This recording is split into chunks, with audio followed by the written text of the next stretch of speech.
what's up guys? It is Ben 10,000 yugioh, your friendly neighborhood Yu-Gi-Oh superhero, and today guys, we're going to be talking about time.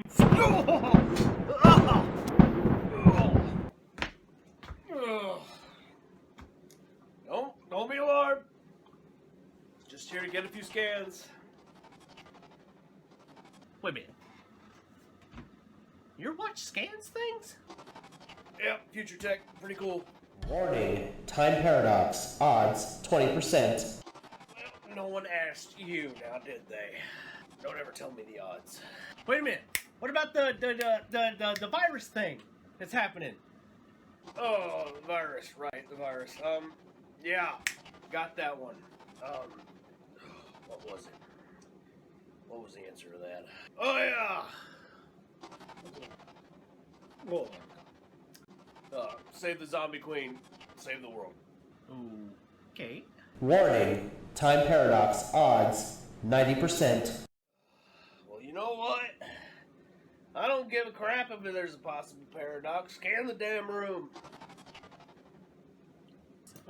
Wait, save the zombie queen. What do you mean by that? I can't tell you. A might catch time paradox. Remember, save the zombie queen, save the world. That answered like no questions at all. Alright guys, well hopefully we won't have any more future interruptions from the future. I'm also still kind of offended this doesn't talk to me. How come you don't talk to me? I shouldn't slap that. That could be disastrous. I could have turned into a Karibo there for a split second. You guys would have freaked out. Anyway guys, we're doing a time thief video today, guys, so I guess that was kind of fitting. Anyway, let's go check out the replay footage, and then I'll come back and talk about the deck. So, let's go watch some time thieves do some time thieving.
There you have it, guys. This is my Time Thief deck. Now, real quick before we get further into it, I know you guys are looking at the some of the card choices and you're thinking they're a little bit weird, or maybe that wasn't in the video. The reason why is because I tried several different things and I got only a few replays that were worth showing you guys because, truth be told, Time Thief, as fun a deck as it really is a glass cannon deck.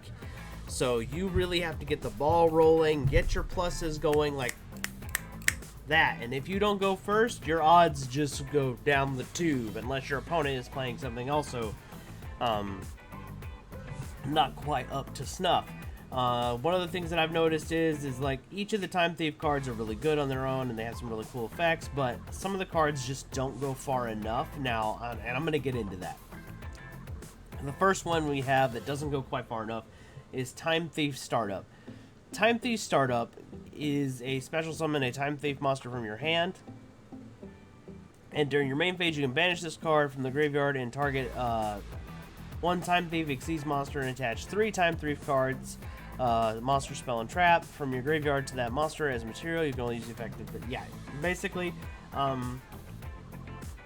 you have to have all the 3 in the grave, first of all, and secondly, the other problem is that this card doesn't do enough.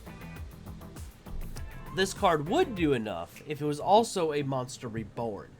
If it could bring back a Time Thief from the grave, then we'd have a card. Then we would have the Time Thief spell would be powerful, right where it needs to be to make this deck just not even be competitively viable, just competitively stable, I should say, you know. And then we have Time Thief Retrograde, which this card also doesn't do enough. It is a spell and trap card negator, and I think that this thing needs to be a full-on solemn. It needs to negate monster effects. And that is the weakness of the Time Thief, is the Time Thief doesn't stop one of the two. Alright, there's the 3 major elements of Yu-Gi-Oh! Are monster, spells, and trap, right? Spells and monsters are the 2 most powerful, and their counter trap doesn't stop the one that's more prominent, which is monsters. So to even that out, we also play evenly matched. The reason why is because obviously our Time Thief guy can leave the field, leaving us having no field, so we can just go, okay, and I'm going to banish all your stuff. And that's all well and good. I never got a chance to use it because obviously I never drew it, but you know, if I had drawn it, I'd have used it. I'm also, that's me made my little conspiracy theory there about maybe that yugioh Pro doesn't like to get actually have a good shuffling code or something. I don't know. It just seems to me like a lot of other places that are simulators, and of course the official one like Duel Links, I never bricked this bad with a deck than I have with Time Thieves, so which makes me like, I mean, I already have questions about yugioh Pro with their shuffling, and I know I'm not the only one, but that's a video for another day.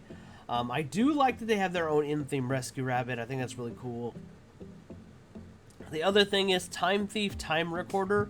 This is another card that I feel like it didn't quite go as far as it should.